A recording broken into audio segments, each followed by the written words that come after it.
Hello again, everybody, and welcome back to 15 Good Minutes. It's your guy, Coach B, as always, with the A-Team. Freddie, how are you today, sir? Well, and you?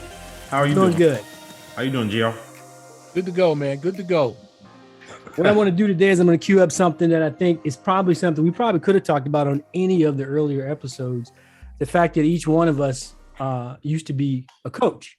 And so what I want to talk about today is some of the things in coaching and, in general, get a little temperature about, what you did, why you did it. So, I'm going to start off with you, JR. What got you into coaching? I've always been one that could deal with kids, and I like to, man. I've instructed martial arts for maybe 15, 20 years. All kids, just about. Some adults. When I went with you guys, I think in 2003, I hooked up with you guys and started filming, and it was just a natural transition from filming to trying to get on the bench. And one thing I know about coaching is, for me, you have to know what you're good at and what you're not good at. You understand? I can give people positive feedback, but I can't.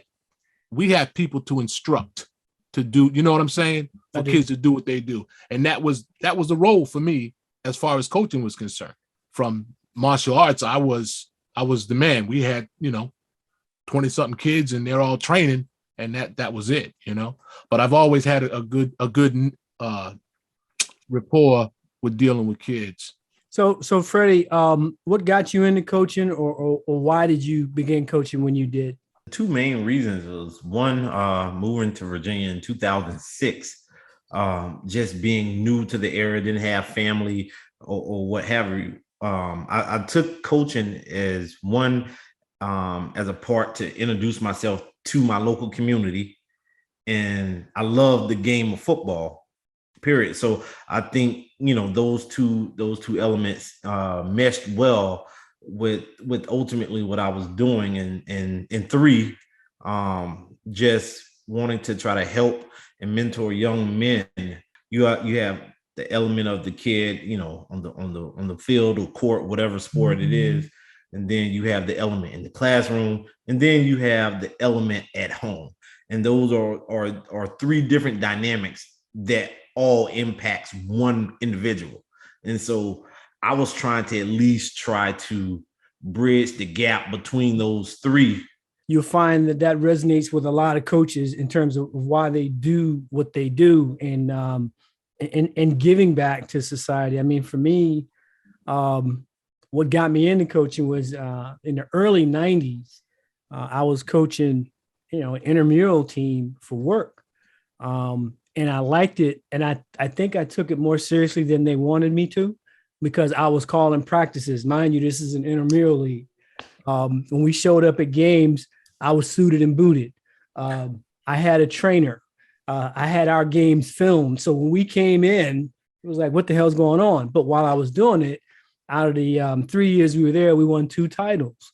And that meant a lot to me. And then one of the guys that I was coaching was like, man, you should look into this. I was like, I don't know if I have that. So I still like to do it. And back then faxes were big. They didn't have all these texts and stuff. So it was all fax machines.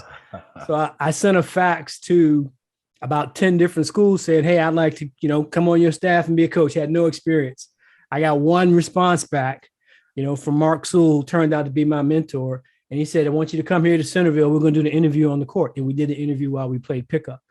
And he showed me the ropes. He's the one, Freddie, that introduced me to University of North Carolina. That's how that became my mentor school. We would go down there. We spent time down there with Coach Smith. We spent time down there with his staff. That's where I met, Vince Carter and Anton Jameson and that group. So that's when I really got into loving Carolina, because they were actually helping me develop as a coach. And I still have relationships with quite a few of them. So that's kind of what got me into that. I'm going to pivot and go back to you, Freddie, and say, how long did you coach? And do you have any one or two favorite moments from when you did coach? I coached from 2006 all the way through when did I move here? I think probably 2019. And so one of the biggest moments was There was a kid, and I was the head coach, and I would always go around and look at the individual drills and how we're doing things. And so I was one of the kids. I thought he was very talented. He just needed additional tutelage. And so it was a play. I was showing him how to, when the ball is in the air, how to defend it.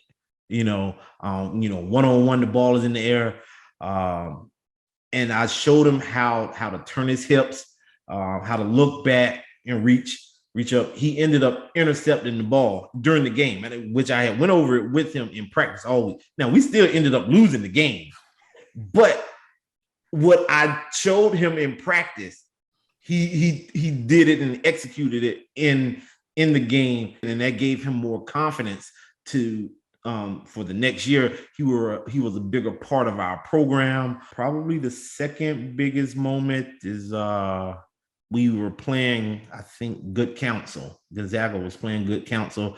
It was a Friday night, and all we had to do is win, and we were in the playoffs. And I think against that team, Stephon Diggs was on that team. It was just that playoff atmosphere and the coaches, because Good Counsel, they were the team to beat at the time in the conference.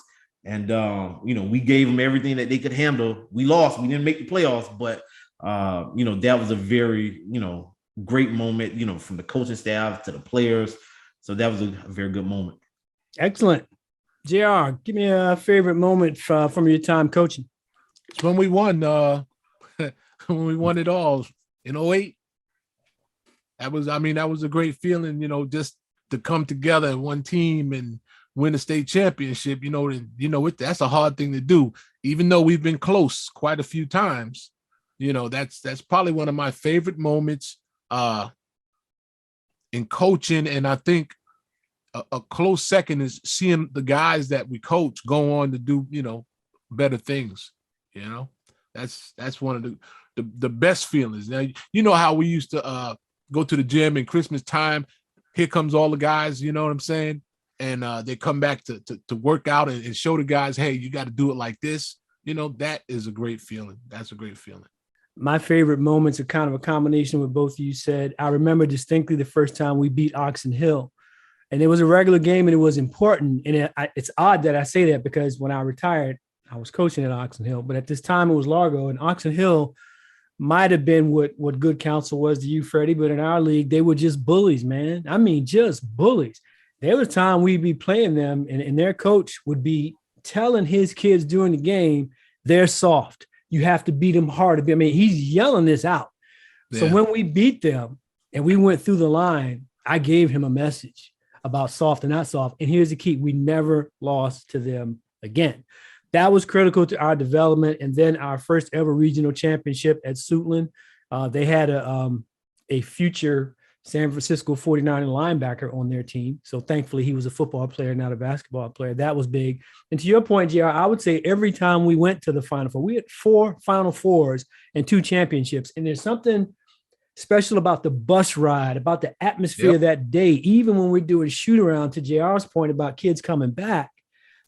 Every time we were in the Final Four, kids were coming back. They're supposed to be in college all over the country. They're walking through our gym while we getting shots up. It's a loose environment.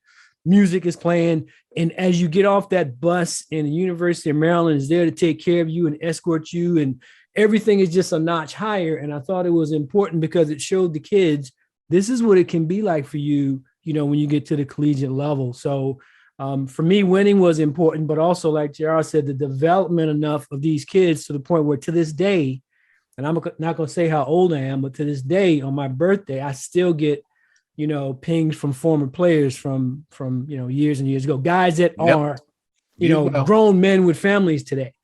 Some of them are officiating, some of them are coaching. So that's always been really, really good. Last question on this front that I have for you guys, I'm going to start with you, JR, is why did you stop coaching? COVID was a big reason. I had some medical conditions. I can't just be out there like that, If things was different, I don't know if I might have put another good two or 3 years in. We've been together a long time. Think about it. You've been there 3 years before me. I've been there since '03. We've been together with the same head coach, even though we moved from one school to another. And we built up a trust, a friendship that will probably never be broken, you know. And so if anyone, one of them will call me up and say, hey man, I need to do this, I'm gonna help them because that's my man, you know what I'm saying? Yeah. So as you asked that question, I actually thought about it just that fast. And one, to Jay Wright's point, he said he lacked an edge this year. And my last year, I lacked an edge to where in the summer times, getting up, going to camps, whether it be Frostburg or wherever, just the routine of getting through the season, the 7-on-7s during the summer. So just that grind, you almost kind of wish like, okay, you could just go into preseason camp, but you can't do that. And then on a personal note, it was just one of those things to where, you know, I felt like I had given enough of myself. I had helped enough young men, you know, get to levels that they probably never, you know, envisioned.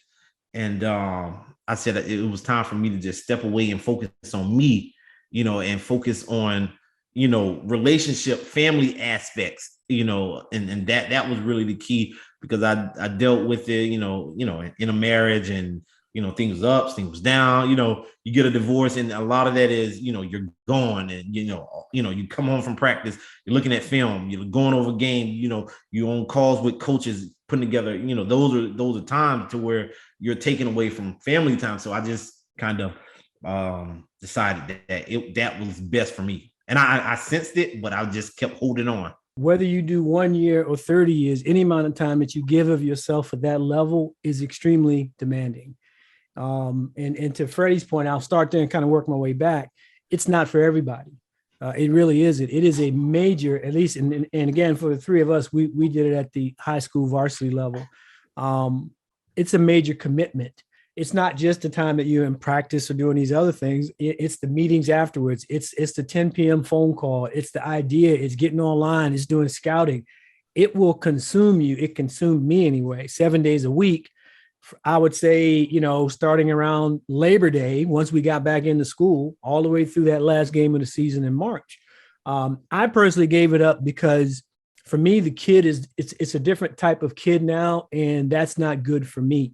There's an air of expectancy that I saw from the kids that I didn't think was earned. In my world, you know, I'm not handing out jerseys. You're going to earn that jersey. But I started seeing, Freddie, like, maybe in the last 3 years, kids were coming in like, hey, I'm here. What do you got for me? I'm like, man, get the hell out of here. You know, no one, there's no work ethic anymore. And I probably blame the parents more than anyone, but I found that the kids were coming in with their hand out instead of coming in like they were in 2000, 2001 saying, what I got to do? I'll run that extra suicide. Little things, Freddie, like, if practice was at 3:00 in the old days, when I come in the gym at 3, kids are sweating already. They done been there 15 minutes, ready to go.